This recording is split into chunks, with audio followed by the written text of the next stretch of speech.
So here's the thing. If you guys haven't noticed, I've stopped making videos that are overall negative. I don't like being a negative person, and I don't like feeding into the cycle of rage bait that YouTube, and specifically comic book movie discussion, often falls into and encourages. But today, I kinda need to vent.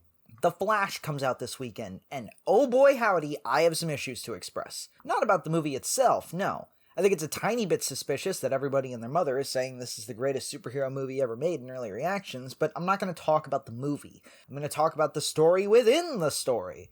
Because for a Flash movie to be so heavily centered on Batman, General Zod, and just generally non-Flash characters, we have to ask ourselves, why was it so goddamn hard to make a Flash movie?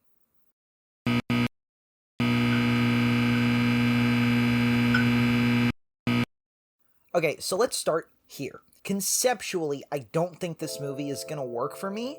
I don't think that the only story Barry Allen has to tell on the big screen is one influenced by Flashpoint or the multiverse. I think that there exists a Flash story that is simple, concise, and focuses on Barry Allen and his immovable optimism in the face of Armageddon. But instead, we get nuts. Let's get nuts. I really wish I could be more optimistic about this, but I don't think that the decision to include Michael Keaton's Batman was made with any real active story decision, and was made purely with the thought of money in mind. I don't feel as strongly about Zod, Supergirl, and Affleck's Batman. They all serve a story purpose, and that's really all I got on that. So now I'm going to do something different. I think it's important to look at movies in context. To understand a piece of art, you must first understand where it came from. So, I'm gonna try and process the Flash movie we'll actually be getting through the lens of how we got here.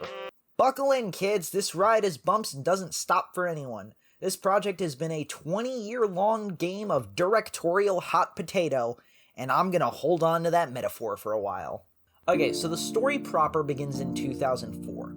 David S. Goyer, best known for his never-ending cycle of being a genius in one moment and a hack in the next, gets hired to write, direct, and produce a Flash movie starring Ryan Reynolds as Wally West, with the story taking inspiration from Mark Waid's run on the character and being a little tonally inspired by Sam Raimi's Spider-Man trilogy. 3 years later, in February of 2007, Goyer leaves due to creative differences, and he is replaced by Night at the Museum director Sean Levy. He, ironically enough, is now BFFs with Ryan Reynolds and is writing and directing Deadpool 3. TV writer Chris Brancato was hired to write and carry over elements from Goyer's screenplay. Later that month, development begins on George Miller's Justice League Mortal, which is a side tangent that I don't have time for right now. Adam Brody is cast as the new Wally West, and this film is positioned as the start of a franchise, which would spin off into solo films, including The Flash. So Levy leaves the project in September 2007 because he wanted to make Night at the Museum, Battle of the Smithsonian, which is completely valid. Enter new director David Dobkin, whose credits include such cinematic masterpieces as Jack the Giant Slayer and R.I.P.D.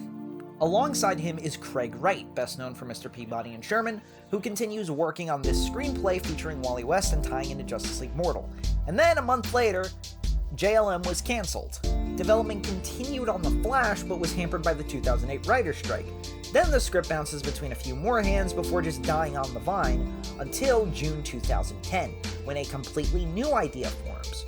Mark Guggenheim, Greg Berlanti, and Michael Green all begin work on a treatment based on Jeff Johns' recent comics starring Barry Allen. Guggenheim and Berlanti are best known for their work in shaping the Arrowverse, and Green you would know for co-writing Logan. And then 2013 happened.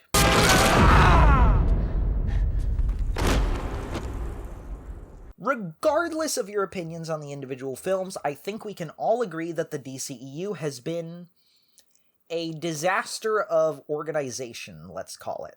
And I don't think any property has been more of a victim of that than The Flash. To put it gently, the DCEU didn't just play hot potato with this film. The potato was fucking radioactive. So let's start right here. October 2014. DC and Warner Brothers release a slate of their upcoming films, including a Flash movie set to release in March of 2018 starring Ezra Miller as Barry Allen. Miller would go on to make cameos in Batman v Superman: Dawn of Justice and Suicide Squad in 2016, leading to Barry becoming a full character in Justice League. And not that it means anything, but Miller's Barry Allen got to share a scene with Grant Gustin's version of the character in the Arrowverse event Crisis on Infinite Earths, and had another cameo in the finale of James Gunn's Peacemaker series. Fuck you, Barry. Okay, rewind a bit back to the actual Flash movie's development. We're now in 2015, and James Wan, the director best known for my beloved Saw, Insidious, and I'm gonna say Furious 7, why not, is offered one of two projects, The Flash and Aquaman. Wan obviously chose the latter, and it was okay. Bill Lord and Christopher Miller are attached to direct at one point, who you'd probably know for 21 Jump Street and other multiversal fare like the Lego Movie and the Spider-Verse movies. They passed on it to go direct Solo, a Star Wars story, which didn't work out anyways. Seth Grahame-Smith, the writer of the Lego Batman movie and Dark Shadows, is attached at this point to pen the script and direct, but based on a treatment from Lord and Miller.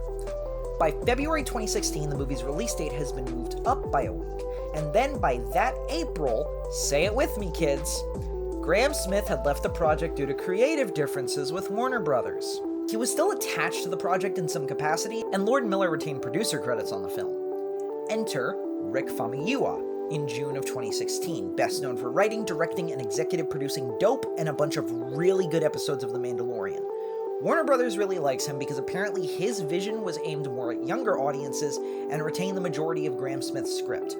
Famuyiwa arguably has the most impact on the film out of all of the would-be directors, as he's the one who cast Kiersey Clemons and Billy Crudup as Iris West and Henry Allen respectively, both of whom appear in Justice League.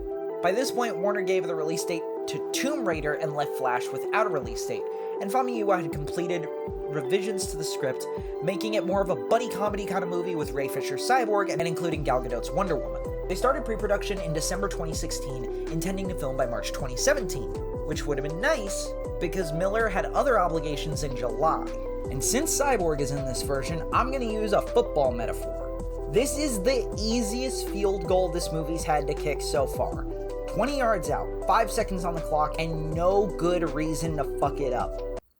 And then bam, Charlie Brown bullshit happens. Famuyiwa leaves due to, take a fucking guess, creative differences, stating that he wanted to make a more mature movie and Warner just wasn't having it. So everything's on hold now. We don't have a director and Miller has to go film Fantastic Beasts. Joby Harold, whose writing credits include Army of the Dead and Transformers Rise of the Beasts, comes on and does a page 1 rewrite with a draft handed in by May 2017. We're now gonna do, like, a fucking speed run of directors that were offered this project and turned it down for one reason or another. Are you ready? No, you're not. Robert Zemeckis, Matthew Vaughn, Sam Raimi, Mark Webb, Jordan motherfucking Peele, and Ben Affleck himself. Let's just take a second to abbreviate that list. Okay, moment over. July 2017, the film gets announced as Flashpoint, based on the comic of the same name. If you're unfamiliar, that's the story where Barry goes back in time to stop his mom from dying, which creates a wildly different timeline, and Barry needs to regain his speed so he can go back in time and save the world. The reason Johns confirms this is that he announces that it would allow them to tell an interesting story about Batman, which is kind of a sign that things are already going wrong here. Unrelated, Jeffrey Dean Morgan, who plays Thomas Wayne in BVS, expresses an interest in reprising his role as the Flashpoint version of Batman, which would have been fucking awesome. So 2018 rolls around and the studio gets tired of waiting on Robert Zemeckis and hired John Francis Daly and Jonathan Goldstein, who recently directed the Dungeons & Dragons movie. They renamed it to The Flash again, and were ready to start filming in February of 2019, but then Miller needed to go film more Fantastic Beasts. At this point, they're shooting for like a 2021 release date, but then in March 2019, Miller comes out and says that they're working on a completely new version of the script alongside Grant Morrison, who you probably know for some of the best Batman and Superman stuff ever, and being a major voice behind Doom Patrol. Apparently, Miller didn't care for the light tone that Daly, Goldstein, and Warner Brothers were going for, so they and Morrison were given 2 weeks to pen a new script. Two really interesting things happened here. The first is that Warner basically said, if we don't like this script, we can drop you from the project because your contract is up in May. Second is that, somehow, this might have been the best possible version. While Warner was trying to explore other DC characters in the multiverse with the film, Miller and Morrison wanted to focus on The Flash first and foremost, writing something that felt more like Back to the Future and leaned into the science fiction aspect of the Flash mythos. Morrison also said that while their version of the film wasn't necessarily dark, it retained some of the darker aspects of the Flashpoint narrative. The studio rejected the duo's script, but still asked Miller to remain in the lead. Daly and Goldstein left the project in July 2019, and new writer Christina Hodson was brought in after wowing the execs with her script for Birds of Prey and the fantabulous emancipation of one Harley Quinn. She also wrote Bumblebee, which bangs. And then, finally, It Chapters 1 and 2 director Andy Muschietti was brought on, Miller wrapped Fantastic Beasts, and pre-production began in January of 2020 for a July 2022 release date, which obviously got pushed back due to the pandemic. And the rest is history. Okay, so let's actually answer the question. Why on God's green earth was it so hard to make this movie? Like, just looking at the people who were, at some point or another, potentially going to direct this movie, there have been 14 individual creators who have been associated with this project since the beginning of the DCEU, not even counting anything before that or any writers or additional producers. If you look at every reason for every one of them leaving, it all really boils down to one thing: Warner Brothers. I mentioned earlier that the DCEU was a disaster, and I think The Flash is a really solid case study for why. About as solid as Justice League is, honestly. At every turn, it seems like the people who came in with a vision for this story wanted to make a Flash story, something rooted in the science fiction origins of Barry Allen, in his extensive lore that's been built since 1956, and in the core tenets of his character. A story that veers into the darkness and runs out of it in a flash of light. And at every turn, Warner Brothers wanted to make something lighter to appeal to kids, something that explored the multiverse to appease fans, something that would be profitable but sell its soul to do so. Based on early reactions, it seems like Andy Muschietti, Joby Harold, and Christina Hodson have made a movie that manages to do both. One that serves as the super profitable, lighthearted multiversal epic that Warner Brothers needed, and the one that serves as the study of the trauma of Barry Allen that fans deserve. I'm sure Flash will be fine. Hell, early reactions suggest that it could be one of the best superhero movies this year, which is saying a lot considering the competition. It just won't be for me, I think. The foundation upon which it's built is far too cynical, far too fan-servicey. Maybe one of those other versions of this movie could have been for me, but really above everything, I just feel bad about the creators who got to work on or dream of working on this character in this movie, only for studio directives to get in the way and erase from history what could have been a career or genre-defining film. See, that's the thing about Hot Potato. Nobody gets out of it without a few burns. Special thanks to my buddies Omar, Devrick, and Christian for donating to the $10 tier on my Patreon. I'm getting some people on there.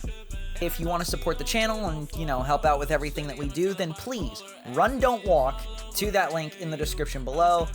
You can donate for as little as $3 a month. It will give you access to exclusive benefits, such as Name in the Credits, exclusive videos coming up, and that's really all I got. I'll see you guys later.